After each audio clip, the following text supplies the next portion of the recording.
The Han Solo Imperial Cadet comic miniseries by Robbie Thompson recently finished its run, covering Han's earliest days in the Empire immediately after his escape from Corellia and the prologue of Solo, a Star Wars story.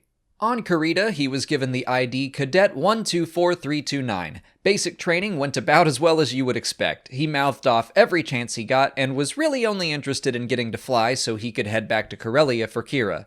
After getting his squad into trouble, the training officer had them beat him up until a fellow cadet named Kanina saved him.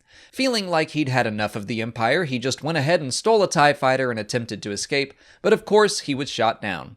The penalty for that was execution, but his flying was so impressive that it caught the eye of a flight officer named Urib. He saw a bit of Han in himself and took him under his wing, giving him one last chance. Han began to apply himself more in training, but still had problems with the top pilot in the academy, Bylert Valance.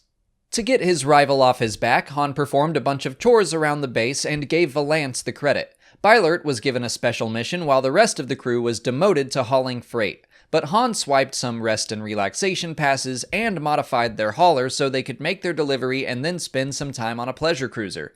That gained him favor with the other cadets, but it was all a cover to meet with a contact to confirm Kira was still alive.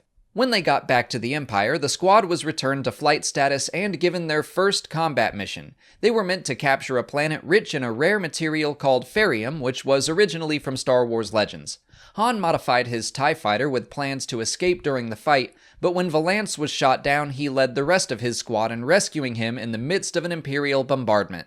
They were successful in retrieving Bylart, who was surprised the Empire didn't bother saving their top pilot before the bombing. Kanina realized her homeworld would be the next Imperial target since it was also rich in Ferium. Han helped her fake her death and escape in his place so that she could warn her people and save their lives.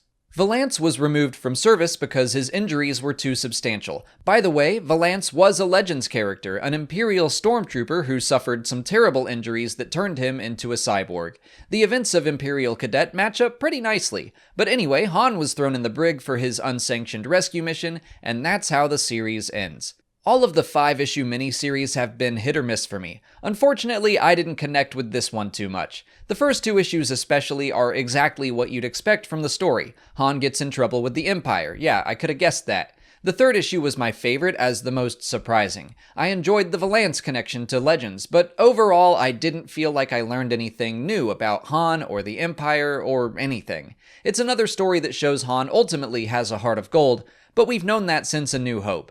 If you're a huge Han fan, you'll probably enjoy the story, but I wouldn't call this a must-read comic.